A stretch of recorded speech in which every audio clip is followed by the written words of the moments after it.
Izazovi suvremene svakodnevice dizajnere često tjeraju na kreativnost koja pomiče granice mašte, što ponekad može rezultirati, blago rečeno, neobičnim projektima. Iznimka svakako nisu i kreativni i pomalo bizarni hoteli koje ćemo vam danas predstaviti.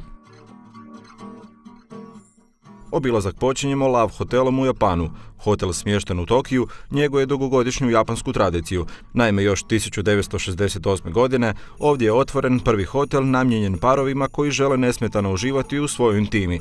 Nastao kao oblik suradnje japanskih i nizozemskih dizajnera, svojim gostima nudi mnoštvo sadržaja i hranu koja se nabavlja isključivo iz regije Nara. Svaka od soba predstavlja jedinstveni dizajnerski projekt, a posjetitelji mogu birati svoj smještaj ovisno o raspoloženju. Već od ranih 90-ih, svake zime u malom švedskom mjestu Jukkasjärvi, 200 km sjeverno od arktičkog kruga, stvara se hotel od leda. Kristalno prozirni led, materijal od kojeg je hotel izgrađen, sakuplja se svake godine od sredine ožujka do sredine travnja, i to iz obližnje rijeke Torne. Posebnim mašinama i alatima režu se i vade blokovi leda od kojih svaki teži do 2 tone.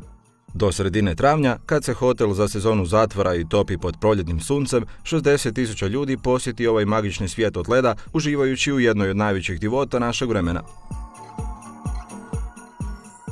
Propeller Island City Lodge inovativni je hotel smješten u središtu Berlina. Napravljen je po zamisli njemačkog umjetnika Larsa Strohena. Ovaj svojevrsni muzej kreativnosti čini 30 soba, a na vama je da odaberete hoćete li spavati u lijesu ili letećem krevetu. Svaki komad namještaja ručni je rad i ne može se pronaći nigdje drugdje u svijetu.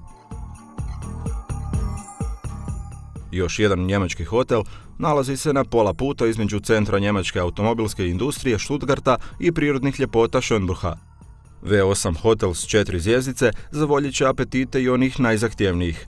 Arhitektura i dizajn progovaraju o ljubimcima na 4 kotača, bili oni sportski ili ekskluzivni klasični modeli, pa tako možete spavati u krevetima u obliku vašeg omiljenog 4-kotačnog ljubimca.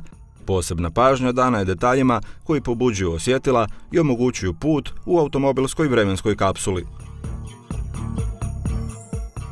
Obilazak završavamo avanturom pod vodom, u kojoj nas uranja Poseidon, podvodni hotel smješten u blizini otoka Fidžija. Hotel smješten 12 metara ispod površine oceana otvoren je 2008. godine, a u njega se ulazi posebnim dizalom. Ima 25 soba apartmanskog tipa, restoran, bar, teretanu, čak i kapelu za vjenčanja. Sobe su konstruirane tako da se u slučaju opasnosti mogu odvojiti od zgrade i poput podmornica samostalno prebaciti goste do sigurne površine oceana. Također, gosti mogu iznajmiti jednu od 4 privatne podmornice te istražiti sve ljepote okolnih koraljnih grebena i lokalnog podvodnog života.